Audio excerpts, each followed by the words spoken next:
அது ஒரு ஆக்சிடென்ட் ஆக்சுவலாக. அது வந்து விஜய் பண்ணார்னா அவர்னா ரொம்ப நாளா அவர் நான் பிளான் பண்ணி 30 பேரை இது பண்ண போகிறேன். ஆக்சிடென்ட்டை வச்சு அரசியல் பண்ணுவாங்க. ஃபால்ட் வந்து பொதுவாகவே சொல்றது வந்து கவர்மெண்ட் ஃபால்ட்டு, போலீஸ் பாதுகாப்பு இல்லாததுதான் காரணம் அப்படிதான் சொல்றாரு. இந்த பொம்பளை லேடிஸுக்கு 1000 ரூபா கொடுக்குறேன்னு சில ஆளுங்களுக்கு எல்லாம் கொடுக்கல. எந்த கட்சிக்குமே ஓட்டு போட மாட்டோம். இது வரையும் போட்டு இருந்தது எல்லாமே வந்து ஒரு நோட்டான்ற ஒரு அதுக்கு போட்டுருந்தேன். இது வரைக்கும் படித்தவங்க வரணும், ஆனால் படித்தவங்கள நம்ம நாடு ஏற்றுக்காது.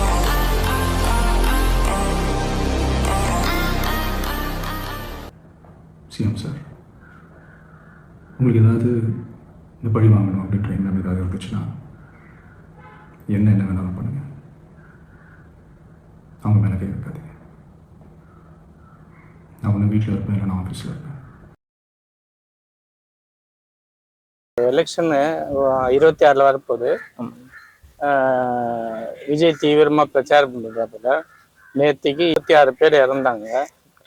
ஸோ அது வந்துட்டு யாருடைய ஃபால்ட்? அது ஃபால்ட்டுன்னு இனிஷியலாக அவர் சொன்ன டைம் வந்து கவர்மெண்ட் கிட்ட பெர்மிஷன், போலீஸ் கிட்ட பெர்மிஷன் கேட்ட டைம் வந்து 11 அந்த மாதிரி தான் கொடுத்துருக்காங்க, 11 to 12. பட் அவர் வந்தது லேட் ஆகிடுச்சு. ஏன்னா வீக்கெண்ட்ஸ்னால ஆக்சுவலாக அவங்களும் எக்ஸ்பெக்ட் பண்ணியிருக்க மாட்டாங்க இவ்வளோ க்ரௌடு வரும்னு. மேபி ஆஃப்டர்நூன் டைமில் ஈவெண்ட் நடந்திருந்தால் இந்த அளவுக்கு கூட்டம் வந்திருக்காது. போலீஸ் மேலேயும் கொடுத்த பெர்மிஷன் கொடுத்த டைமும் அவங்க ப்ராப்பராக மேனேஜ் பண்ணியிருப்பாங்க. டைம் டிலே ஆனதுனாலையும் இஷ்யூஸ் நடந்திருக்கலாம். போலீஸ் அவங்களால முடிஞ்ச எஃபோர்ட்னால தான் பண்ணியிருக்காங்கன்ட்டு அவரே சொல்லியிருந்தாரு அந்த மீட்டிங்ல. ஸோ டைம் டிலே ஆனது, ஒரு மீட்டிங் பிளான் பண்ணால் அந்த டைம்ல ப்ராப்பராக அட்டன் பண்ண அட்லீஸ்ட் 1 hour 2 hourனா பெருசாக இருந்திருக்காது. ஈவினிங் டைம் போக போக கூட்டம் அதிகமானதுனால தான் இவ்வளோ பெரிய ப்ராப்ளம் நடந்திருக்குன்றதுனால அப்படிதான் நடந்திருக்கும்ன்ற நான் கிரீஸ் பண்ணுறது இல்லை. அவர் எதுவுமே சொல்லாமல் ஆக்சுவலாக அவரும் அந்த ஒரு ஷாக்லேருந்து வெளில வர முடியாது, என்ன பேசணும்னு தெரியாமல் கூட போயிருக்கலாம். என் லைஃப்பில் இந்த மாதிரி ஒரு பெயின்ஃபுல்லான ஒரு சுச்சுவேஷனை நான் ஃபேஸ் பண்ணதே கிடையாது. மனசு முழுக்க வலி மட்டும்தான். அப்புறம் போயிட்டு வீட்டுக்கு போனதுக்கு அப்புறம் தான் அந்த இரங்கலை தெரிவிச்சிருக்காரு. பட் கூட இருந்திருக்கலாம், அதே மாதிரி அவர் ஹாஸ்பிட்டல் போய் பார்த்துருக்கலாம் நிறைய பேர் சொல்றாங்க. பட் அந்த இடத்துல பீப்புளோட எமோஷன்ஸ் எப்படி இருக்குன்னு முடியாது. மேபி அந்த இடத்துல அவருக்கு அந்த ஷாக், அவரு போனா ஆல்ரெடி கூட்டம் அதிகமாக தான் அந்த இடத்துல சேரும். பட் அந்த மெடிக்கல் ட்ரீட்மெண்ட்டுக்கான இது டிலே ஆகிறதுக்கும் வாய்ப்பு இருக்கு. ஸோ அவர் வந்து அந்த இடத்துல வந்து மேபி நம்மள மாதிரி ஃபீல் பண்ண மாதிரி அவருக்கு அதிகமான தாக்கம் அவருக்கு இருந்திருக்கும், கஷ்டம் இருந்திருக்கும். பட் அந்த இடத்துல அவர் இருந்தால் அது வந்து ட்ரீட்மெண்ட் ப்ராப்பராக பண்ணியிருக்க முடியாதுன்றதுனால அவர் அந்த மாதிரி யோசிச்சு கூட போயிருக்கலாம். மனுஷன் தானே, அந்த நேரத்தில் அத்தனை பேர் பாதிக்கப்பட்டு இருக்கும்போது எப்படி அந்த ஊரை விட்டுட்டு என்னால் கிளம்பி வர முடியும்? நான் திரும்ப அங்கே போகணும்னு இருந்துச்சுன்னா அதை ஒரு காரணம் காட்டி அங்கே வேறு சில பதட்டமான சுச்சுவேஷன்ஸ், வேறு சில சம்பாவிதங்கள் அந்த மாதிரி எதுவும் நடந்துடக்கூடாதுன்றதுக்காக தான் நான் அவாய்ட் பண்ணேன். 26 யாரு? திமுக வருமா, அதிமுக வருமா? இப்போதைக்கு ஸ்ட்ராங் ஆப்போசிஷன் பார்ட்டிஸ் யூனிட்டி கிடையாது, ஸ்ட்ராங்கான ஆப்போசிஷன் இல்லை. விஜய் ஒரு இம்பாக்ட் ஏற்படுத்துவார். பட் இருந்தாலும் ஃபேவரான சுச்சுவேஷன் வந்து டிஎம்கேக்கு தான் இப்போயும் இருக்குன்ற மாதிரி நான். சீமானு அவரோட ஓட் பர்சன்டேஜ் மேபி 8% இருந்தது லாஸ்ட் டைம், 5% குறையலாம். விஜயோட இம்பாக்ட்னால சீமானோட ஓட் பர்சன்டேஜ் குறையதான் செய்யும், போது இன்க்ரீஸ் ஆக வாய்ப்பு இல்லை. பட் அவரும் பெருசா தாக்கத்தை ஏற்படுத்த முடியாது. இப்போதைக்கு அப்போசிஷன் பார்ட்டிஸோட வீக்னஸ்னால டிஎம்கேக்கு தான் எட்ஜ் இருக்குன்றது நான். அது தப்பு தான், அவர் பண்ணதான் அந்த மாதிரி போனது தப்பு தான். ஆனா அந்த ஆக்சிடென்ட், அது ஒரு ஆக்சிடென்ட் ஆக்சுவலா. அது வந்து விஜய் பண்ணார்னா அவர்னா ரொம்ப நாளா அவர் நான் பிளான் பண்ணி 30 பேரை இது பண்ண போறேன்றது. 12 பேர் எப்படி ஸ்பாட்ல அவுட் ஆனாங்கன்னா, அந்த கரெக்டா அந்த தகர விழுந்த இடத்துல எல்லாருமே கரண்ட் கட் பண்ணிட்டாங்களா, கரெக்டாக அந்த மிஷின் மேலே விழுந்ததுனால, ஜென்ரேட்டர் மேலே விழுந்ததுனால அந்த கம்பி பட்டு தான் கரண்ட் ஷாக் அடிச்சு 12 பேர் ஸ்பாட் அவுட். அவரோட பிளானும் அது இல்லைல்ல, கிடையாது. அது அதே மாதிரி ரூலிங் பார்ட்டியோட பிளானும் அது கிடையாது. நிஜமாலுமே கட்சி தலைவரோ போலீஸோ அத்தனை பேர் வந்தவங்க ஏன் இந்த இடத்துல ஒரு மீட்டிங் நடத்தின ஜனங்க எப்படி நிற்பாங்க, என்ன எப்படி விலகுவாங்கங்கிற ஒரு பேசிக் நாலேஜ் கூட தெரியாதா? எத்தனை அரசியல் கட்சி மீட்டிங் நடத்துறீங்க, எத்தனை பண்ணுறீங்க? ஒருத்தராவது இந்த இடத்துல மீட்டிங் வச்சிங்கன்னா ஜன நெரிசல் வரும், பார்த்து பண்ணுங்கன்னு யாராவது ஒரு பதில் அறிக்கை யாராவது ஒருத்தர் விட்டுருக்கலாம்ல. அதை மீறி நடந்திருந்தா கூட இன்னைக்கு பிரச்சனையாக இருந்திருக்கும். ஆனால் யாருமே அதை பற்றி கண்டுக்கலாம். அப்போ எவஞ்சத்தான் எனக்கு என்னங்கிற மாதிரி தானே. 3 பேர் 30 பேர் நம்ம இது பண்ணணும். இது ஆக்சிடென்ட் வச்சு அரசியல் பண்ண கூடாது. அது ஒரு பார்ட்டியில் இப்போ டிவிக்கே பண்ணதுனால அந்த ஆக்சிடென்ட் ஆச்சுன்ட்டு அதை மாற்றி அரசியல் பண்ணணும். இன்னைக்கு நீங்கள் எல்லாம் பண்ணினதுக்கப்புறம் இத்தனை அமைச்சர் இத்தனை போலீஸ்லாம் வந்து எதுக்கு ஆகுது? இன்னைக்கு நீங்கள் வேறு இடத்துக்கு இந்த செருப்புக்கு எதுக்கு சார் இத்தனை போலீஸ் காவல்? இந்த செருப்புக்கு இந்த கிழிஞ்சி மலை கட்சி கொடிக்கு எதுக்கு சார் இத்தனை காவல்? நிற்கக்கூடாதுங்கிறாங்க, பேசக்கூடாதுங்கிறாங்க, இத்தனை பேர் வந்து பார்க்குறாங்க. நேற்று என்ன பண்ணிட்டு இருந்தாங்க? இந்த இடம் தகுதியான இடமான ஒரு போலீஸ்காரனுக்கு தெரியாது. கரூர்ல இருக்கிற ஒரு போலீஸ்காரனுக்கு தெரியாதா? அவர் மேலதான் ப்ளேம் பண்ணிருக்காங்க. ஏன் ரூலிங் பார்ட்டில இருந்து எல்லாரும் அவர் மேல ப்ளேம் பண்ற மாதிரி போயிட்டாங்க. அங்க அவரு நிக்கலான்றது தப்பு. அது நான் சொன்னது அது தப்பு தான். அதுக்கு அவங்க ரூலிங் பார்ட்டி சொல்லிட்டாங்கல்ல, நாங்க அதுக்கான ஆக்ஷன் எடுப்போம். அவ்வளவுதான், வேற என்ன எக்ஸ்பெக்ட் பண்ண முடியும் நம்ம?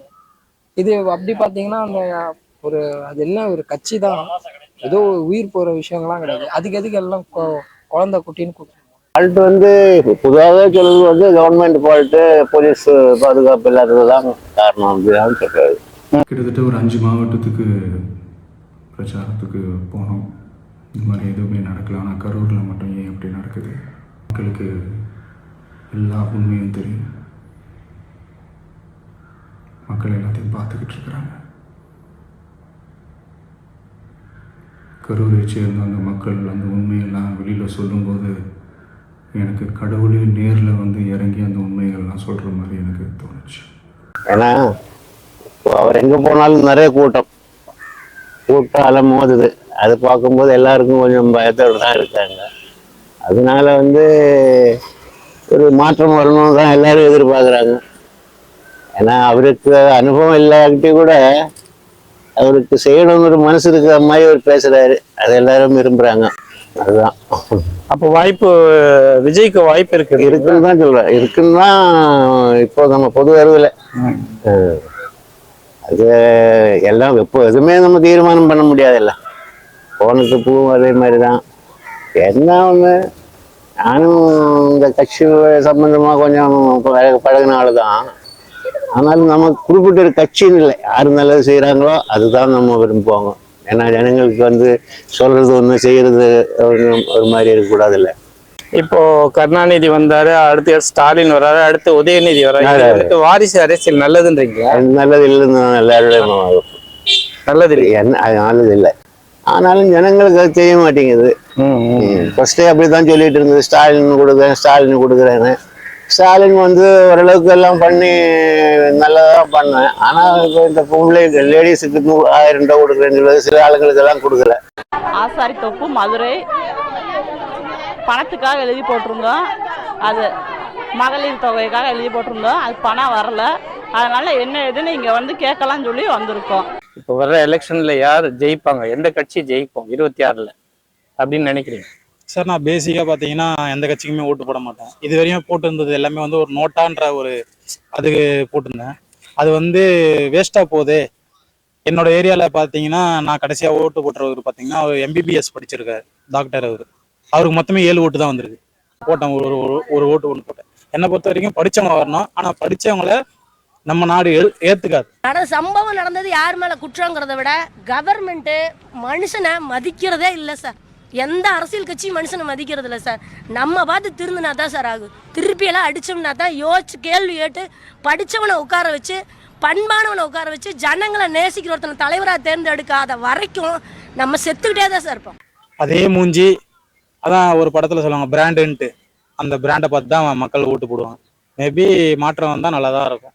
அவங்களே பார்த்தீங்கன்னா ஒரு சேனல்லே பேட்டி கொடுத்துருக்காங்க, இது ஆட்சி செய்யறதுக்கு ஒன்றும் மன்னர் ஆட்சி கிடையாது. அவங்களே அதை சொல்லும் போது அப்போ மக்களும் நம்மளும் சொல்லி தானே ஆகணும், இது ஆட்சி செய்யறது வந்து மன்னர் ஆட்சி ஒன்றும் கிடையாது. யார் அவரோட பார்த்தீங்கன்னா இப்போ துணை முதலமைச்சர் பதவி கொடுத்துருக்காங்க உதயநிதிக்கு. எதுக்கு கொடுத்தாங்கன்ட்டு தமிழ்நாட்டில் நிறைய பேர் கேள்வி வந்தது. அப்போ மன்னர் ஆட்சி தானே நடக்குது. எவ்வளவோ மூத்த உறுப்பினர்கள்லாம் இருக்கிறாங்க. அந்த காலத்துலேருந்தே அவங்க தாத்தா கூட ஒர்க் பண்ணவங்கன்னா இருக்கிறாங்க. கட்சியில் இப்போ வந்து இவர் வாங்கிட்டு போறாரு. எது யார் மேலே தப்பு அப்படின்னு சொல்றதை விட மக்களுக்கும் கொஞ்சம் ஒரு விழிப்புணர்வு இருக்கணும். குழந்தைகள் பெண்கள்லாம் போகக்கூடாதுன்னு சொல்லியிருக்காங்க. அவ்வளோ கூட்டத்துலேயும் போய் இந்த மாதிரி வந்து நடந்ததை வந்து ஏற்றுக்கவே முடியல. இது கவர்மெண்ட் சைட்லேயும் கொஞ்சம் ப்ரிகாஷன் பண்ணியிருந்தாங்க, முன்னாடி எல்லாமே அலர்ட் பண்ணியிருந்தது தான். ஸோ நம்ம கூட்டம் இவ்வளோ கூட்டம், இந்த இடத்துல இவ்வளோ கூட்டம் கூடுதுன்னா முன்னாடியே வந்து என்ன பண்ணியிருக்கணும், கொஞ்சம் ஏதாவது ஒரு ப்ரிகாஷன் நடவடிக்கை எடுத்துருக்கலாம். இது விஜய் சாரோட தப்பும் கிடையாது, கவர்மெண்ட் தப்பும் கிடையாது. கவர்மெண்ட்டும் சரி விஜய் சாரும் சரி, அவங்க வந்து கவர்மெண்ட் வந்து ஒரு ஒரு அனுமதி கொடுத்துருக்காங்க. விஜய் சாரும் அதை வந்து அதை யூட்டிலைஸ் பண்ணி வராரு. ஒரு நடிகர் வரும்போது கூட்டம் வரதான் செய்யும். பொதுமக்கள் என்ன பண்ணுவாங்கன்னா அவங்களுக்கு ஹெல்த் கான்சியேஷன் கொஞ்சம் இருக்கும். குழந்தைகளை கூட்டம் வரக்கூடாது சொல்கிறாங்க, கர்ப்பிணி பெண்கள் வரக்கூடாது சொல்கிறாங்க. ஸோ அதை தவிர்த்துருக்கலாம். உடம்புக்கு முடியாதவங்க, சின்ன சின்ன ஒரு நோய்க்கான அறிகுறி இருக்கவங்கள ரொம்ப கூட்டத்தில் போகிறவங்களுக்கு வந்து இந்த மாதிரி மூச்சு திணறல் இருக்கிறவங்களாம் கொஞ்சம் போகிறத அவாய்ட் பண்ணியிருந்துருக்கலாம். அது பொதுமக்கள் கொஞ்சம் கேர் எடுத்திருந்தா நல்லா இருந்திருக்கும். 26 எலெக்ஷனை பொறுத்தவரையும் இது வந்து ஒரு 4 முனை போட்டியாக போய்கிட்டு இருக்குது. ஸோ இன்னைக்கு இருக்கிற கரண்ட் சுச்சுவேஷனில் எதுவுமே பதில் சொல்ல முடியாது. ஸோ இன்னும் இருக்கிற 3 மாத காலங்களில் வந்து நம்ம நிறையா பார்க்க வேண்டியிருக்குது. இந்த ஆட்சி வந்து பார்த்தீங்கன்னா ஓரளவு வந்து மக்களுக்கு வந்து ஓரளவு நல்லது செஞ்சுருக்காங்க. உதாரணம் நான்லாம் வட சென்னையிலேருந்து வரேன். ஸோ அங்கெல்லாம் வந்து சில டெவலப்மெண்ட்லாம் இருக்குது. ஸோ இது வந்து இப்போ முடிவு பண்ண வேண்டிய விஷயம் கிடையாது. வாரிசாக வரணும்னு யாரும் விரும்பலை. ஏன்னா அவங்க கட்சியிலையும் நிறைய பேர் பெரியவங்க இருக்காங்க, உழைக்கிறவங்க இருக்காங்க. அவங்களுக்கும் ஒரு வாய்ப்பு கொடுத்தா நல்லா இருக்கும்னு தான் நினைக்கிறேன். ஸோ வாரிசாக வரணுன்றதை நாங்கள் வந்து ஏற்கலை. ஆனால் இருந்தாலும் வந்து இதுவும் அவங்க கட்சியில் இந்த மாதிரி வந்து ஒரு அடிமட்ட தொண்டர் சாதாரண ஆட்கள்லாம் வந்தாங்கன்னா அவங்களுக்கு இன்னும் பலமாக இருக்கும் கட்சிக்கு. நாங்கள் ஒரு பொதுமக்களாக வெளியில இருந்து பார்க்கும்போது என்ன தோணுன்னா, ஒரு ஜனநாயக கட்சினா அது எல்லாருமே வரணும், எல்லாருமே வந்து நல்ல நிலைமைக்கு வரணும், வரவங்க மக்களுக்கு நல்லா சேவை செய்யணும் தான் எதிர்பார்க்குறது.